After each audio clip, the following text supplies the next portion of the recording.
domžalskem športnem parku gostovala zadnja uvrščena ekipa lige Kranjski Triglav. V prejšnjem krogu so domači Domžalčani gostovali pri Celju in zmagali 0:2. To je bila prva zmaga za trenerja Mojsilovića na klopi Domžal. Tule je že prva priložnost tekme, poskušal je Liridon Osmanaj, odličen strel nekoliko prek vrat in ostalo je pri začetnem izidu 0:0.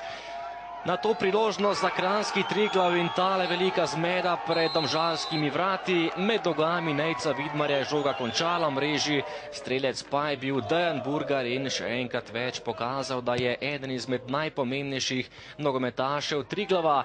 Tole je Pekić stresel vratnico, smola za Domžalčane.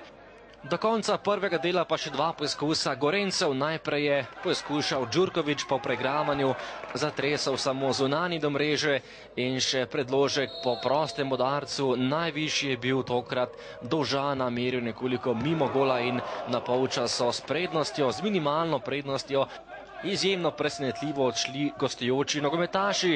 V drugem delu najprej poskusal daleč Sever, brani Vidmar, ostaja pri gorenjski prednosti, predložek v kazenski prostor, odbita žoga in odličen strel Pokorna, ki pa je zletel mimo desne vratnice Vidmarja. Domžalčani so se prebudili, žoga v kazenski prostor, nekaj sreče tudi, tule je stresel vratnico Igor Radovanović, še drugič na tekmi se je stresel okvir kranjskih vrat. Tole pa je že dogodek iz drugega polčasa, ki je bil eden izmed pomembnejših. Še drugi rumeni karton je prejel Jalen Pokoran in moral z igrišča. Z igralcem manj je torej Triglav končal tekmo, do konca pa je bilo še slabe pol ure igre. Tule je že nova priložnost za Domžale, ki so zahtevale 11-metrovko. Na koncu glavni sodnik na bilo točko ni pokazal niti ene 11-metrovke še v tem prvenstvu za Domžalčane.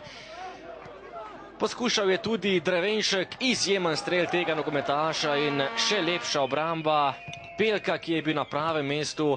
Po kotu je zapretil še Knezović in na koncu Radovanović. Žogo so izbili nogometaši Triglava in velika zmaga za Kranjčane ter veliko razočaranje za nogometaše Domžal, ki so prvič v 2 letih izgubili proti Triglavu.